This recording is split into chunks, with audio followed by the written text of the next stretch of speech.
Toy Story 4? Toy Story 4. Toy Story 4. So I've just done some one-arm work and one-arm work, can't talk. So yeah, one-arm work for warm-up, or that's my balance work that I've done. And now I'm going to go into some strength work. So I'm going to do the bent arm pressing, so the dead press. So I've been working this the last 3 or 4 sessions, I think. Still haven't got a super clean one. The legs are bending and I'm sort of bananaing up a little bit, but I'm getting 1 or 2 every session, and doing lots of eccentrics, 90-degree handstand push-ups and normal handstand push-ups. Don't want to believe it. So that attempt, I wasn't far enough forwards. Hi, this is Bo Peep for Toy Story 4. And that's Bo Peep. So hopefully with Bo Peep's help, I'm going to get up on this next attempt. Tough love, you take it or leave it. Okay, so that was a better attempt. I was further forwards, but still not quite in the right place, and I don't think I'm warmed up enough to get all the way up, but the feet came up quite easy. The other day, Aspen, I done a bent arm session where I done handstand push-ups on yoga blocks. So deficits, so trying to touch the head to the floor, and slowly going higher and higher and higher up the yoga blocks. So it gets harder the higher you go, obviously, because the deficit's bigger, the range of motion's bigger. And how does this? And then on the way down, I done 90-degree handstand push-ups. Now that's the opposite. So the lower you go, the less clearance you have for your head on one side and your feet on the other side. So it gets harder on the way down.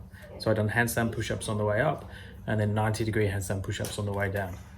And how does this? Oh, sorry. Okay, third attempt at the dead press. Don't want to believe it. Tough love, you take it or leave it.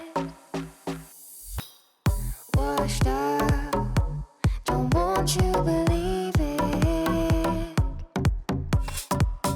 Tough love, you take it or leave it. Okay, so I got one. Again, you can see it's bananaed when I come up. So I lead with the feet and then arch the body to come up. I also, when I come down to lay on the floor, I have to create tension before I start to push. So ideally with a dead press, you'd be completely flat on the floor, hands in the air, whatever you want to do, and then place your hands on the floor and then push from there, from laying down on the floor. But you see, when I go into it, I have to go into a push-up, slowly lower down, so create tension, relax as much as I can, and then push up, and that's where I go into a banana. And this. Okay, let's have 2 more attempts.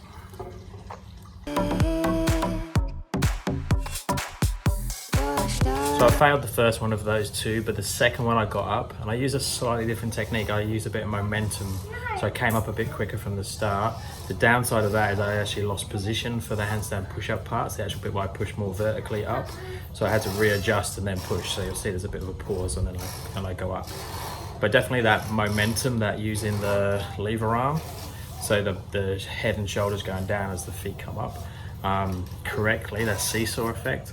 If you can time that right and get the tempo right and the balance, the distance between the hands and the shoulders, the distance between the hands and the feet, then it makes it much easier. So you want to make it as efficient as possible, and then you can use your strength just for the strength part. So that was 2 good ones, goodish ones for me. And then I actually done one straight after so I'll put that now. I done one when I finished my one-arm handstands.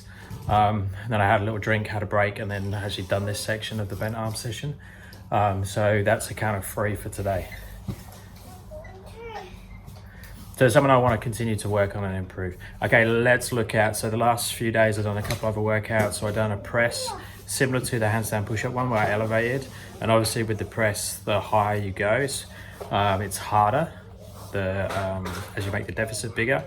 And especially with this one, you can see there's a gap where my feet are. So if I do it on the side of a box and I slide the feet up the box, it's not too bad. But when the feet don't have anything to slide against, to push against, it's much harder to keep the compression or keep the feet in a straight line as they go up. So I worked as high as I could on the yoga blocks, keeping the arms straight. And you'll see on the last one, the arms want to start to bend. So I stopped there.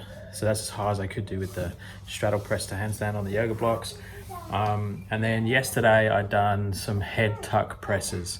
And also, so my mobility is not that great into a deep tuck, like a 7 position. I've got tight glutes and hips. So for me to get my knees to like trying to kiss my knees to get into that deeper tuck, I have to planche a little bit, so you'll see my body rock over. But I was pressing up with a head tuck position, so a pike press to handstand with a head tuck. It's head tuck, so pushing through as far as I could to press. Very hard not to go all the way over with that, and then lowered down into a deep as tuck I can, and then rolled the knees towards the head and tried to kiss the knees, and then go back out and reverse that back down, all with the head tucked. So that was yesterday's. There, wherever I put it. Okay, normal deal. Comment below, subscribe, like, thumbs up. Don't want you to believe it. Tough love, you take it